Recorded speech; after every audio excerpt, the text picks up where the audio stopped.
Would you spend 12,000 rupees on a monitor from a company you have probably never heard of? I did. And after using it for editing videos, gaming, binge watching movies, and even replacing my daily monitor, I realized something that completely changed my opinion about this brand. Buying a monitor isn't something most people do every year, and once you buy one, you're probably going to use it for the next 4 to 5 years. So if you're looking for a monitor for video editing, casual gaming, watching movies, or just want a huge screen without spending a fortune, watch this review till the end because there are few things about this monitor that genuinely surprised me. The first thing that hit me wasn't the specification, it was the size. Even though I knew I had ordered an 32-inch monitor, seeing it on my desk was completely a different experience. Then came the second surprise. It actually looked far more premium than I expected. Thin bezels on three sides, a surprisingly solid stand, good build quality, and despite the size, it wasn't nearly as heavy as I thought it would be. Now, everyone watching is thinking the same thing. Yeah, but it's only full HD. Exactly. And that's where we go next. I'll be honest, this was one of the biggest concerns before buying this monitor. I already own a 27-inch 2K monitor, so I expected this display to look soft, blurry, maybe even pixelated. But after using it for several days, that wasn't the experience I had. Browsing websites, sharp. Editing videos, no problem. Watching YouTube in 4K, honestly, it looked fantastic. The only time I really noticed the lower resolution was in certain parts of games like Valorant, where some UI elements and character details looked a little softer. Outside of that, it never became an issue in my daily use. Now that the biggest concern was out of my way, let's talk about the things you are actually going to look at every single day. The display. This uses a SuperClear IPS panel, and honestly, this is where ViewSonic started winning me over. Whether I was sitting directly in front of it or slightly off to the side, the colors stayed consistent. And the colors themselves, they looked surprisingly natural. But here's something almost nobody talks about. View mode. At first, I thought these would just be gimmicky presents. They weren't. After trying every mode, I kept coming back to one, web mode. For browsing, YouTube, and even general work, it simply looked the best to my eyes. The colors felt richer without looking oversaturated. If you are editing photos or videos, I would recommend sticking to native mode because it gives you a more neutral starting point. But for everyday use, web mode became my default. If presets aren't your thing, you can tweak almost everything manually. Brightness, contrast, sharpness, color temperature, color space, RGB, YUV, full range, limited range. I personally left the color profile close to native with full range enabled because that gave me the most balanced image. Brightness was another pleasant surprise. My desk sits close to a window, and even during the day, I never felt like the screen was struggling. For normal indoor use, that's more than enough brightness. Another thing I paid attention to, black levels. No, this isn't an OLED, but for an IPS panel in this price range, the blacks looked deeper than I expected. Movies looked immersive, especially on a screen this large.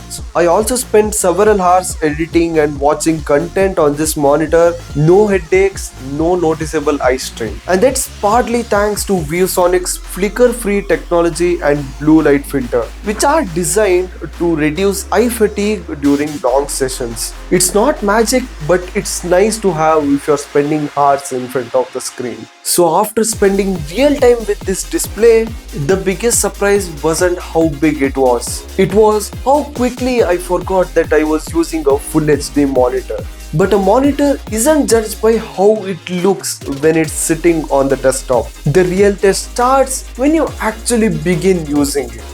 Specifications tell you what a monitor can do, but they don't tell you what it's actually like to live with. So I spent the next few days using this as my main display, and the first thing which I wanted to test was the video editing. A 32-inch display gives you a lot more room to work. I could keep the timeline, preview window, inspector and media pool open without constantly resizing everything. Color grading also felt surprisingly comfortable. The colors looked consistent enough that I genuinely enjoyed editing on this monitor. Now remember, if you're doing professional color critical works for prints, cinema or commercial productions, you will still want a professionally calibrated display. But for YouTube creators, freelancer or a beginner editor, this is more than capable. Outside editing, I also spent hours browsing, reading and working. One thing I was worried about, text clarity. Coming from a 27-inch 1440p monitor, I honestly expected this Full HD display to feel like a downgrade.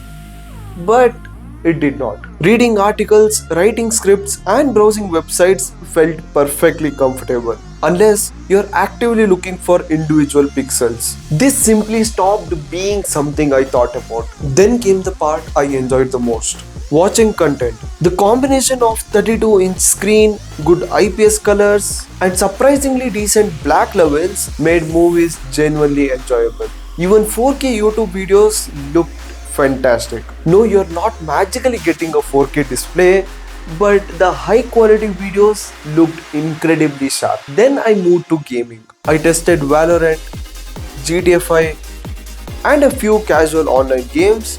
The 75Hz refresh rate felt smooth. I didn't experience noticeable input lag. Ghosting wasn't something that stood out during my sessions. But if you're buying a monitor specifically for competitive esports, I would recommend getting a 144Hz or higher display instead. Now let's talk about the feature that genuinely shocked me. The speakers. This music, what do you think this is a funeral? Which one is he now? Let's split up. They're trying to lose us. Get the right. They said that about you. I see a shortcut. Let's be honest, most built-in monitor speakers are terrible. So I wasn't expecting much.